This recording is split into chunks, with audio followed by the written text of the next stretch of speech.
So one thing I want to start off with is a follow-up from last week when I talked about Shane McMahon being fired, quote-unquote fired, by his father, Vince McMahon.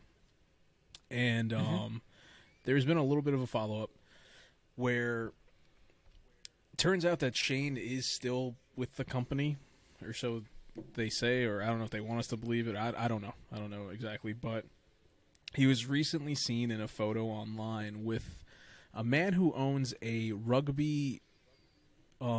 South African rugby team, who's meeting with Shane McMahon and someone else to try to work out a deal between them and WWE. So Shane was meeting with him on behalf of WWE. Once again, it's possible that this was something that they put up. They took this a while ago and they just recently put it up online. I don't know. It could be a number of things, but as of right now, looks like Shane might actually still be within the WWE. Another thing I want to bring up is yesterday's AEW Dynamite. There was 2 special appearances made, one of which was Jay White, the Switchblade Jay White from New Japan Pro Wrestling, showed up on Dynamite, part of the Bullet Club, hence I'm wearing the Bullet Club shirt today. Bless you. Excuse me, damn, son. And what's called that sounded crazy. He said, "Ah." He doesn't like Jay White. Sorry. No, so he showed up and he looks like he's going to be involved with the Young Bucks and Adam Cole and all that going on, which is going to be interesting once Kenny Omega eventually comes back. I'll talk about the other release at the end of this wrestling segment. And next up I want to talk about is, remember I told you guys about Jeff Hardy a while back when he got released by WWE, and it was a whole thing where he walked out in the middle of a wrestling show.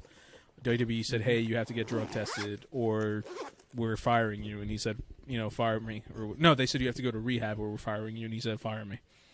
So we finally got the results of his drug test back, which he did take. He had to take regularly, and they were all negative.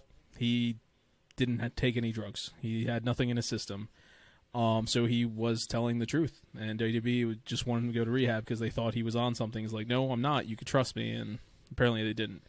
So apparently Jeff Hardy had to wait 6 weeks for the results. According to Matt Hardy, the results that they normally get takes with about 10 to 14 days. Jeff was waiting 6 weeks for it. And at one point, while this is going on, Jeff Hardy's like calling them over and over again, hey, I need the results. I want the results. I want to clear my name. You guys saying I'm out here doing stuff. And at one point, he was approached by WWE to make a return and was offered to be inducted into the WWE Hall of Fame, to which his response was, no, I want my results. And so now he finally has the results, and like I said, he's been cleared.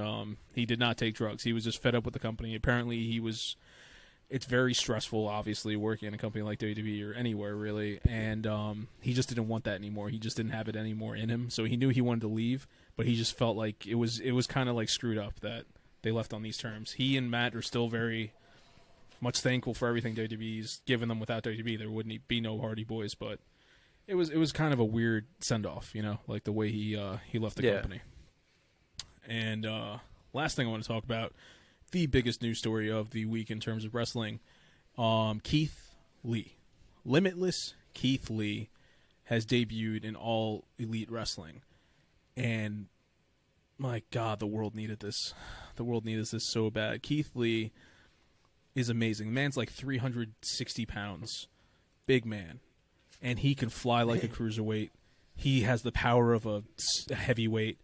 The man is truly limitless. And to see him in AEW where he can thrive is amazing. Ironically, when he was in NXT, he was amazing. Then when they bumped him up to Monday Night Raw, they put limits on the man. He's a big dude. He's a big, I guess you could say fat guy. But he's very much in shape, very athletic, very agile. And one of the things they did was like, oh, you have to wear a shirt when you wrestle. You have to wear a thing. I was like, Keith Lee doesn't wear shirts. That looks weird. They made him change his facial hair. They made him wear shirts. They changed his gear. They changed up his music. Like, everything that made Keith Lee special, like, Vince McMahon took all that away. Eventually released him, and now he's free to go wherever he wants, and it looks like he signed with AEW. Had a match against Isaiah Cassidy. When I tell you, he threw this man so far up in the air, I've never seen anybody fly so high in the air.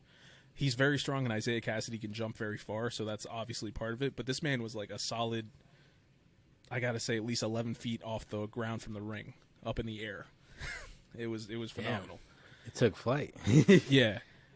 He was beating up him, and then while that guy's partner was outside, Mark Quinn, he just was beating the shit out of both these guys, and he won the match, and he's qualified to be in the AEW's Face of the Revolution ladder match coming up to the Revolution pay-per-view. So, love seeing Keith Lee there.